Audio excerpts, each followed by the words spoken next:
Welcome to our weekly webinar about all things HR. For those who've joined us before and are well seasoned at this, you'll know me. I'm Bronwyn Pearson from Pinnacle People Solutions.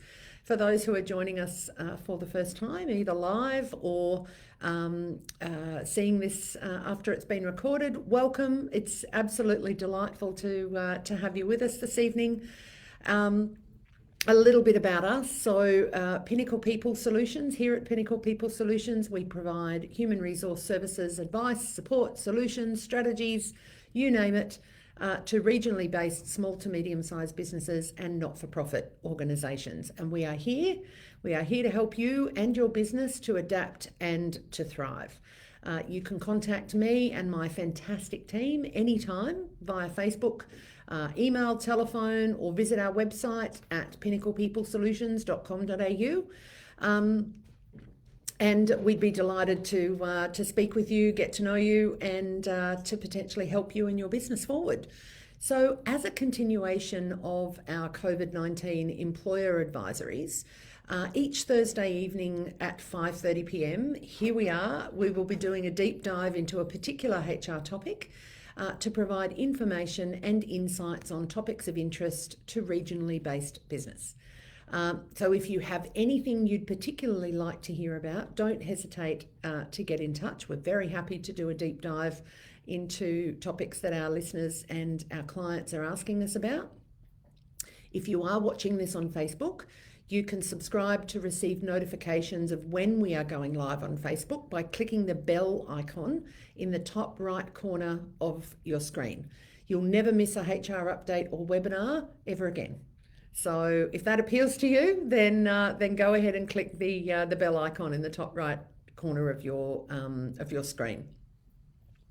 So today I'll be doing a deep dive, as promised, into the announcements of the government today in terms of the economic and fiscal outlook, as well as across the past week relating to the economy and to wage support measures, in particular those such as JobKeeper, JobSeeker and JobTrainer, which was launched last Thursday, and asking those age-old questions. What does this all mean for regionally based small to medium-sized businesses and not-for-profit organisations? In the context of that, before we start doing that deep dive, good evening, Jess. Thank you for your message and for joining us this evening. Really great to have everybody on board. We have had a lot of clients telling us in the past week, in fact, that future work bookings have dropped off for the coming weeks. What that's telling us for the diversity and range of feedback we've had to that extent from lots of different clients in lots of different industries and sectors is that people are anxious about further restrictions, especially, of course, in Victoria and New South Wales. People would appear to be tightening their budgets and purse strings again in anticipation of potential further restrictions. So we're really mindful of that at the moment.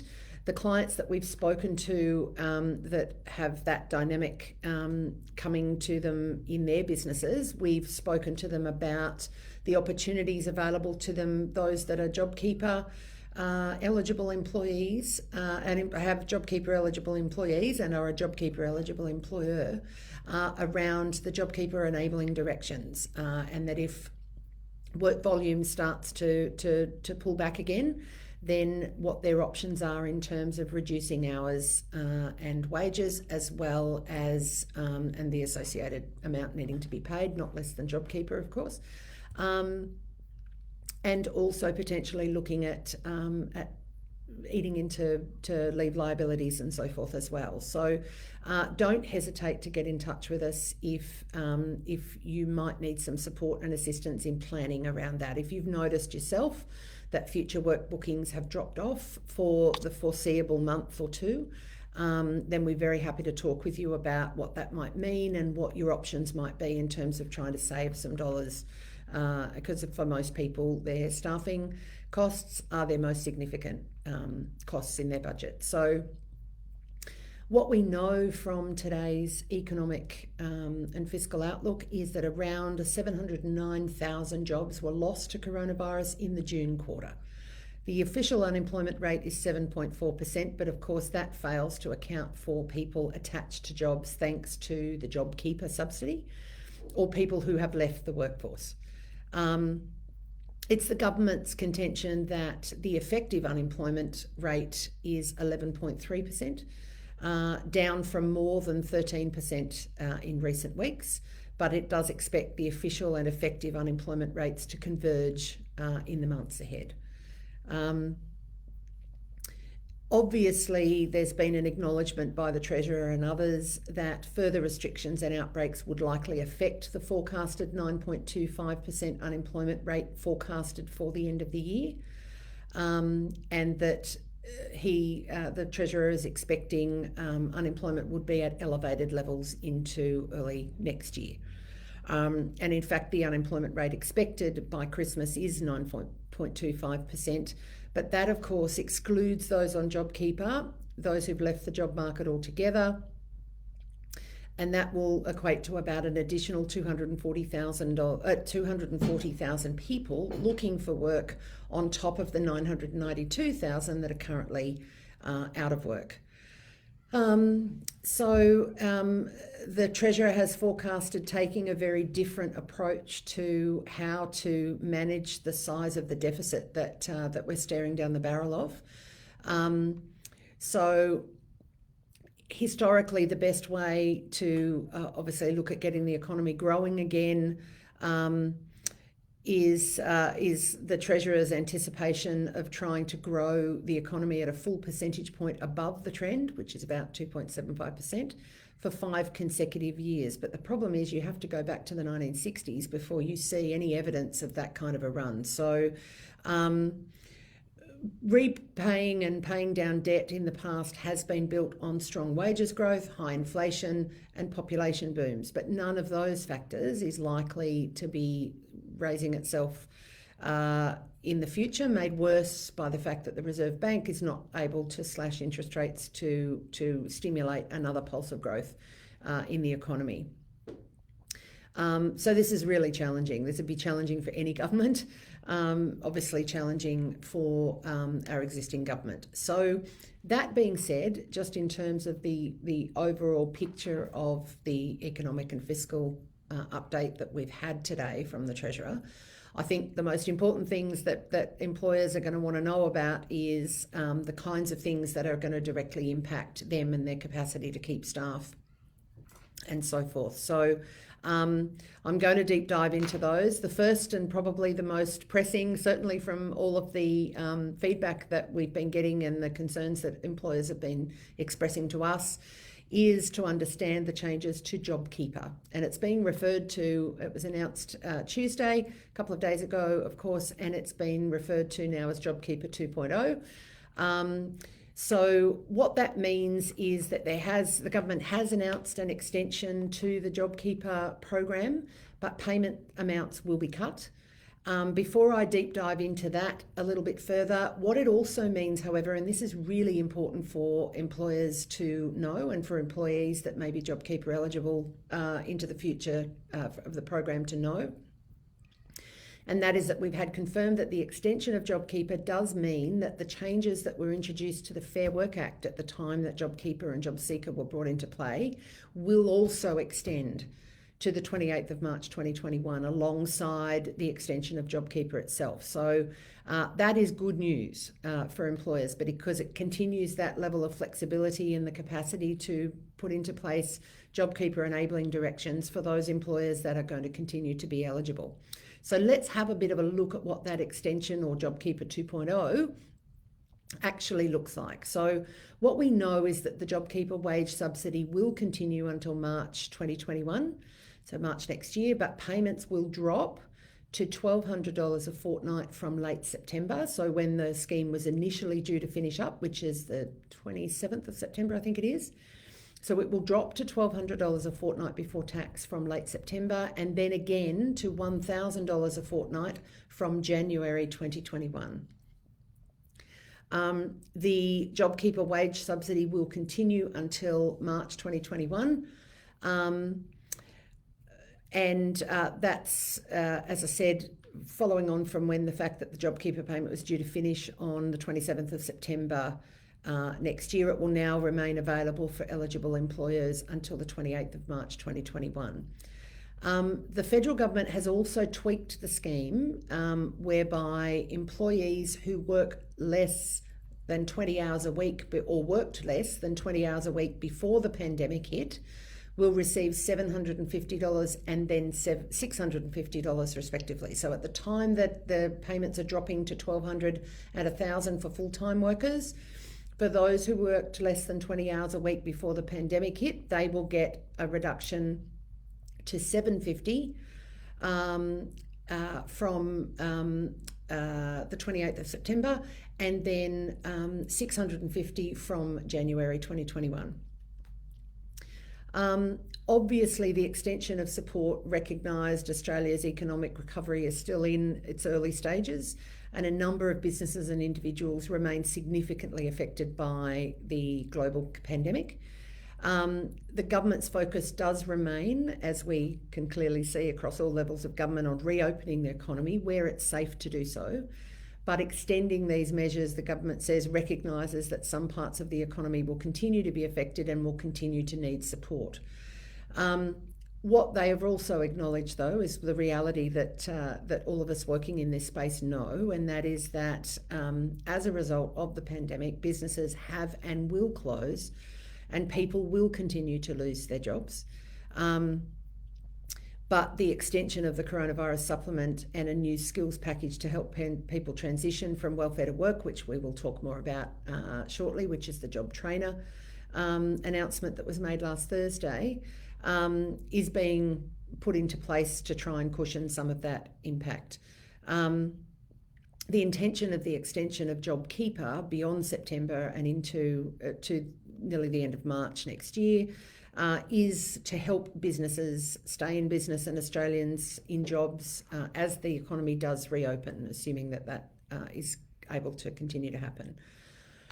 So what's going to happen is that from the 28th of September, businesses and not-for-profit organisations will be required to reassess their eligibility for JobKeeper by reference to their actual June and September quarter turnovers to demonstrate that they have suffered an ongoing significant decline in turnover. So organisations will need to demonstrate that they have experienced the relevant decline in turnover in both the June and September quarters to be eligible for the JobKeeper payment in the December quarter. So what we all as employers will need to do is to again reassess our eligibility for JobKeeper for the March quarter. That's after the December quarter. So there's two periods, December and March, where that eligibility will need to be reassessed. Employers will need to demonstrate that they've met the relevant decline in actual turnover in each of the previous 3 quarters ending on the 31st of December 2020 to remain eligible for the JobKeeper payment in the March quarter 2021. So that decline in turnover will have to be present and evident in each of the previous 3 quarters, so June, September and December this year, in order for you to be eligible for the first quarter, the March quarter 2021 for JobKeeper. Eligible employers continue to be businesses including companies, partnerships, trusts, sole traders, not-for-profits and charities with a turnover of less than $1 billion, whose turnover has fallen by more than 30%, or with a turnover of $1 billion or more, that turnover has fallen by more than 50%. If you don't meet the turnover test in the extension period, this doesn't affect your eligibility prior to the 28th of September this year. So don't be concerned that that's going to mean that you're going to have a debt. The continuation of JobKeeper for these businesses will help support the economic recovery and provide them with sufficient time to adjust. And the JobKeeper payment, importantly, particularly with what I was saying earlier about a lot of businesses reporting to us that their work bookings for the next sort of month to 2 months have started to really drop back again. in anticipation of potential future restrictions. The JobKeeper payment will continue to remain open to new participants that meet the eligibility criteria. So that's good. If you haven't been eligible for JobKeeper to this point in time, but you may well meet these, then you may well be eligible for JobKeeper moving forward. There will be another independent evaluation conducted at the conclusion of the JobKeeper program, so that we anticipate in anticipation of the 28th of March 2021. It's expected that the new arrangements for JobKeeper will be at a cost of an approximately $16.6 billion. So some fundamental questions about JobKeeper 2.0, the extension of JobKeeper. The first question that we're getting, of course, since Tuesday in bucket loads is, am I eligible, or is my business eligible? So JobKeeper 2.0, the extension of JobKeeper, will kick off on the 28th of September, and it will be a two-tiered scaled down scheme with a 6-month lifespan. So 28th of September to the 28th of March 2021. To be eligible for payments under the extension, to be clear, businesses with an aggregated turnover of $1 billion or less will need to prove that they've experienced a drop in turnover at least 30%. And for those with turnover above $1 billion, the fall is 50%. Charities will remain required to show a 15% shortfall. So we've had confirmed that charities will still be subject to the 15% shortfall. From the 28th of September, businesses wanting to stay on JobKeeper will also need to prove they suffered an actual decline in turnover for the June and September quarters.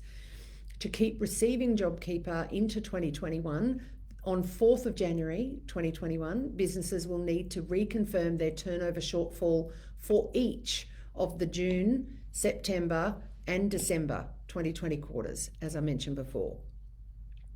So one of the questions we've had in respect of that is, what if I don't meet the additional turnover test? Will the ATO discontinue my current payments before the 28th of September? If your business or not-for-profit does not meet the additional turnover tests for the extension period, it's not going to affect your eligibility before the 28th of September 2020. So if you are currently eligible for JobKeeper, you will continue to be so until the 28th of September, and you may well be beyond that if you can meet the new eligibility criteria. The Treasury has confirmed that the JobKeeper payment will continue to remain open to new recipients, provided they meet the existing eligibility requirements and the additional turnover tests that are going to apply during the extension period. So just to clarify again, what are the new JobKeeper amounts? The government has announced a reduction, as I mentioned before, in the JobKeeper payment rate, scrapping the previous flat rate approach to $1,500 a fortnight before tax, irrespective of whether you're part-time or full-time. The Prime Minister has elaborated that given the changed situation, a two-tiered system is now possible. So from the extension period of JobKeeper, so the 28th of September 2020 to the 3rd of January 2021, the payment rate will be $1,200 a fortnight for those who were employed full-time in the 4 weeks before the 1st of March 2020. Employees working in your business for less than 20 hours a week on average at the 1st of March will receive $750 per fortnight instead of the current single rate of $1,500.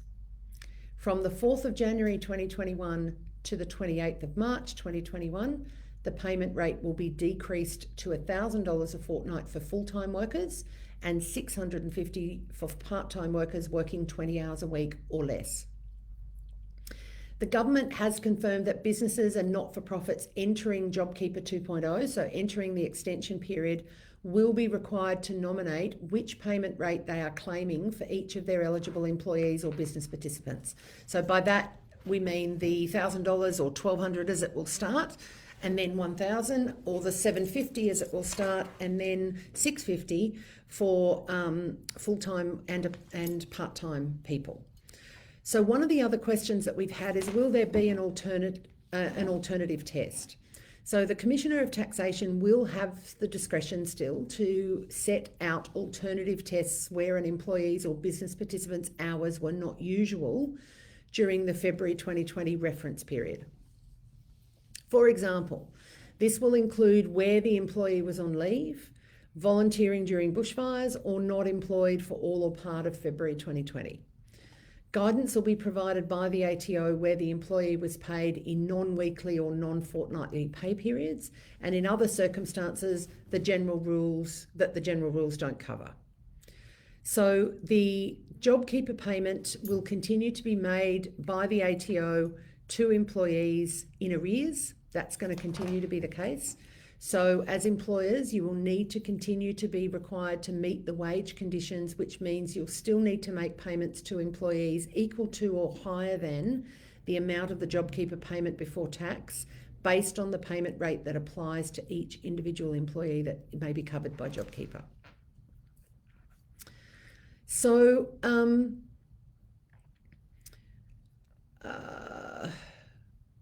okay, so to summarise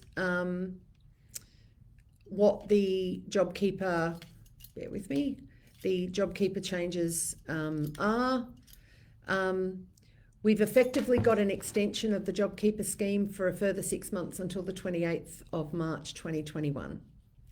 It's been called JobKeeper version 2 or JobKeeper extension, JobKeeper 2.0.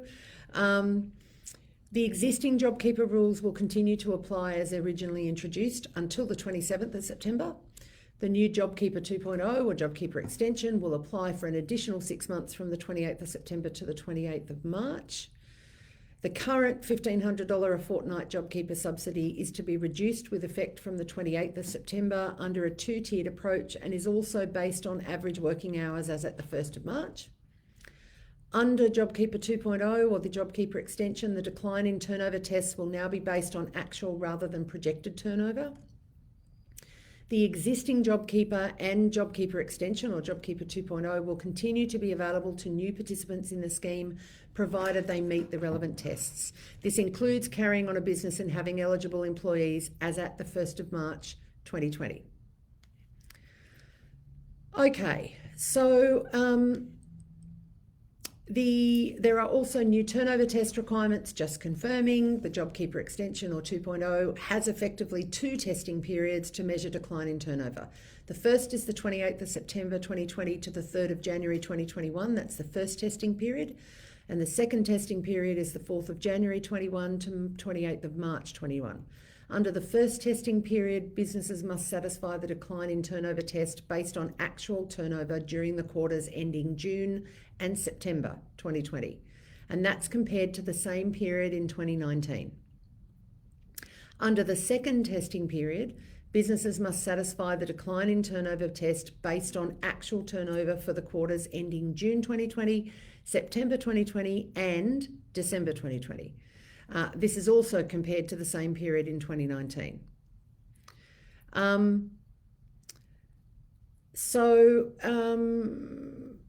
And we will give you, there we are, look at that, my wonderful team, they are sensational, seriously. They've put up the links to the fact sheets for JobKeeper 2.0 and the extension eligibility. Thank you so much, I'm so appreciative. Okay, so we've talked about JobKeeper, which is the big ticket on a lot of employers' minds at this point in time, and employees for that matter. Let's have a look at the changes to Job Seeker or the COVID-19 supplement, because you will remember that the former or the existing still New Start allowance is $550 per fortnight. The government introduced a coronavirus supplement for those on Job Seeker at the rate of $550 a fortnight, so doubling the amount earlier this year in response to COVID. What they've decided to do with that supplement is to cut it from $550 a fortnight to $250 a fortnight, with the scheme to end on the 31st of December 2020. So this is the coronavirus supplement. The New Start payment of $550 is not changing. The government will also ensure income support is appropriately targeted as the economy recovers by reintroducing a range of means testing arrangements. From 25th of September this year, 2020, the assets test and the liquid assets waiting period will be reintroduced, and the Job Seeker partner payment or payment partner income test will increase from 25 cents for every dollar of partner income earned over $996 a fortnight to 27 cents for every dollar of partner income earned over $1,165 earned per fortnight. The government will also improve incentives to work by increasing the income-free area for job seeker payment and youth allowance other from $106 a fortnight to $300 a fortnight, and will simplify the taper rate from a dual taper of 50 cents and 60 cents to a single taper of 60 cents. What this means is that recipients are more easily able to calculate the value of every dollar that they earn. These changes are going to mean that individuals will be able to earn up to $300 a fortnight without foregoing any job seeker payment or affecting their eligibility for the coronavirus supplement, which is being reduced from $550 to $250 a fortnight.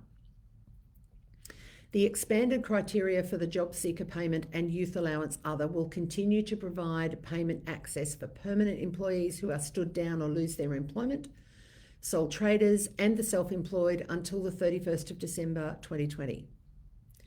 Reduced waiting times, including the ordinary waiting period, newly arrived residents waiting period and the seasonal work preclusion period, will continue to be waived until the 31st of December 2020.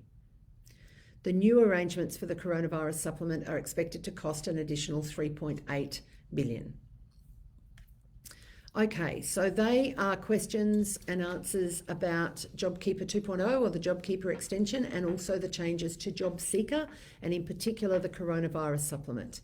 If you've got any questions, as I said at the outset, with any of these webinars as we go along, please pop them in the chat screen and I'd be very happy to answer them as I'm literally going through now. Otherwise, I can take them on notice and answer them moving forward.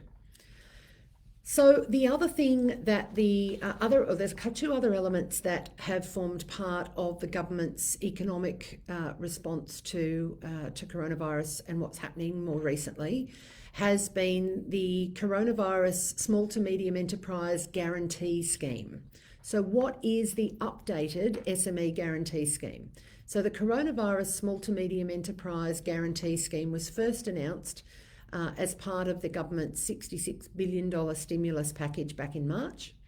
Under this part of the scheme, businesses are able to borrow as much as $250,000 in unsecured loans for up to 3 years until the 30th of September 2020. As in, they're able to borrow until the 30th of September 2020 under those rules. In light of recent developments, the scheme has now been extended by the government beyond September to offer eligible businesses part guaranteed loans of up to $1 million. It's set to provide up to $40 billion of financial support to Australian small to medium enterprises. So the big question we're being asked in respect of that is, how does it work? So with the scheme, the government guarantees 50% of new loans issued to small to medium-sized businesses, including sole traders and not-for-profit organisations with a turnover of up to $50 million. As a result, contributing lenders can offer eligible businesses secured and unsecured loans of up to $1 million per borrower for an extended duration of up to 5 years, starting on the 1st of October 2020, so following the initial period that ends on the 30th of September. So all sorts of businesses, not just asking how does it work, but is my business eligible? You may be eligible if your business falls into the small to medium enterprise category with an annual turnover of less than 50 million. However, the Treasury maintains that the decision on whether to extend credit and management of the loan will remain with the lender. So the next most popular question that we're getting is, what can the loans be used for? That's largely up to you as the business owner and loan incurrer. As long as you can substantiate your business requirements. So while loans will still be subject to lenders' credit assessment processes, loans can be used for a broader range of business purposes, including, as the Treasury suggests, to support investment in a period of economic recovery. One of the other questions that we've had in respect of this scheme is, can you get money as and when you need it? So one of the more recent updates is that government is encouraging lenders to approve loans as and when the SME needs it, with the idea being that they only incur interest on the amount that they draw down or borrow. This means that if your business is approved for the loan but you don't use it, No interest will be charged. However, you will retain the flexibility to borrow funds when the need arises. That's good flexibility. Okay, so next question, clearly next question, how can I apply? Approach your own financial institution first is the recommended strategy. If they're not able to help, look more broadly. The Treasury has approved 44 lenders to participate in the Coronavirus SME Guarantee Scheme, including the Big Four, so that being ANZ, CommBank, Westpac and NAB, and a number of credit unions, building societies and mutual banks. And you can find the full list of participating lenders going up in our chat screen in just a moment. As the country obviously reels from the resurgence of cases in both Victoria and New South Wales, businesses are facing, as I foreshadowed at the outset of tonight's webinar, a second wave of increased economic uncertainty. Thank you so much, team. They've popped those list of approved lenders up there for you. And we're seeing this in real time with clients reporting that their business bookings forecast out for the next month or two are really starting to pull back to levels that they saw at the beginning of and as the restrictions really hit early on with coronavirus. So the SME Guarantee Scheme can provide another much welcome financial lifeline for Australia's business landscape. So, and again, that flexibility of having an approved loan, but if you don't draw it, you only draw on what, you're only paying interest on what you draw, is a really good degree of flexibility. Okay, so let's have a look before we finish up this evening, and we're a little bit past the half an hour slot, but I'm sure you'll indulge me just to finish off on Job Trainer. Now, this was something the Prime Minister announced last Thursday, so we've had that in the mix for a week. What does that package include? So that package consists of a $1 billion Job Trainer Fund, a $1.5 billion expansion of the support apprentices and trainees wage subsidy. It's been a long day. So let's explain the Job Trainer Fund. That's the $1 billion Job Trainer Fund. So the Prime Minister has announced $1 billion to support over 340,000 new training places across the country. So the intention of the fund is to give trainees access to new skills by upskilling and retraining them for sectors with increased job opportunities. Courses will be free or low cost and will help school leavers and job seekers access pre-apprenticeships and full qualifications, creating a pathway to growth sectors. So this is good news. The federal government has committed $500 million in 2021 for the fund, contingent on a matched contribution from states and territories. And I do know that New South Wales has already come out and matched that. I'm not sure about the others. Watch this space, we'll get you that information. The Job Trainer Fund has been proposed to operate from September 2020 to 30th of June 2021. So some of the questions we've had in relationship to Job Trainer are how many training places are available? The fund is expected to support around 340,700 additional training places. The exact number will depend on the type of training that's undertaken and in negotiation with states and territories in terms of areas of demand. The training places will become available in September 2020, and the fund has been proposed to end in June 2021. So what training will be funded is one of the other questions that we're getting. Funding will be available for nationally accredited qualifications and skill sets in sectors that are identified as genuine need. And these areas are based on a list agreed by the National Skills Commission, which has come into place in this month in July. Both short courses and full qualifications will be covered by the fund. So that's really good to know. That's the Job Trainer Fund.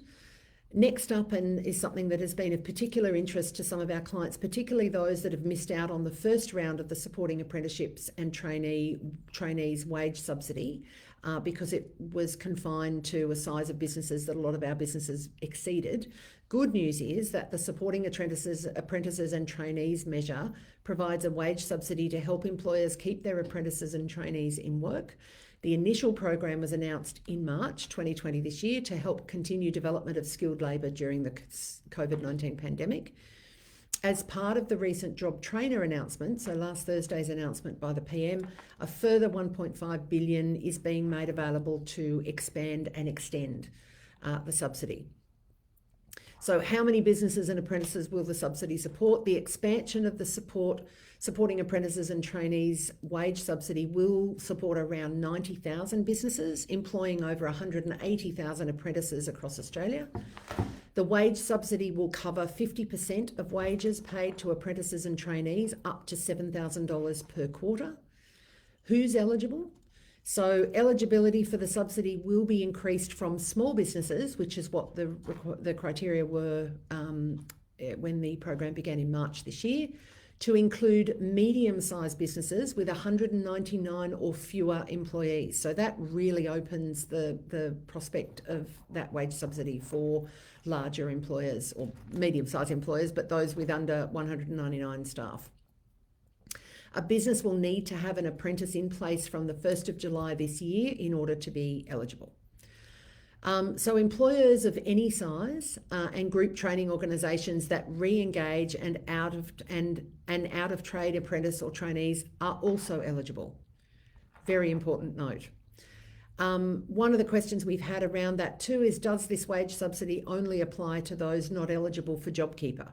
The wage subsidy is not available to apprentices and trainees who are receiving JobKeeper payments during the same period. However, where a business stops receiving JobKeeper, they will then be eligible to apply for the subsidy if they had an apprentice or trainee engaged on the 1st of July 2020. Really good news for small to medium-sized businesses with apprentices and trainees. If you want more information about that or anything that we've talked about tonight coming out of the Economic and Fiscal Outlook, so JobKeeper, Job Seeker, Job Trainer, please don't hesitate to reach out. You're welcome to have a no obligation free conversation with us about the impacts for your business and what might be possible. So we'd be delighted to do that with you. So don't hesitate to reach out. The other thing I finally want to mention, which has come into play yesterday, is that there is the intention for aged care workers to receive paid pandemic leave in order to encourage them to stay home if they're sick under a plan the Fair Work Commission has signalled it supports. So watch this space for paid pandemic leave for aged care workers.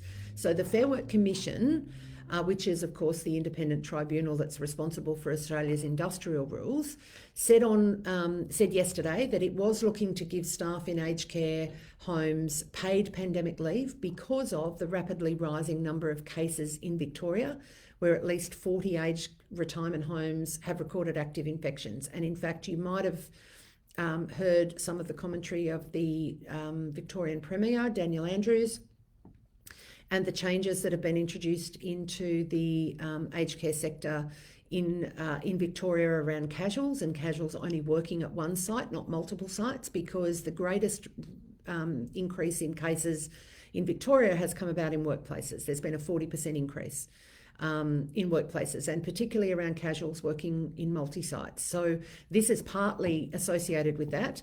But paid pandemic leave, it's believed, would stop casual aged care workers losing income if they have to take time off to self-isolate, helping ensure sick workers do not spread the coronavirus.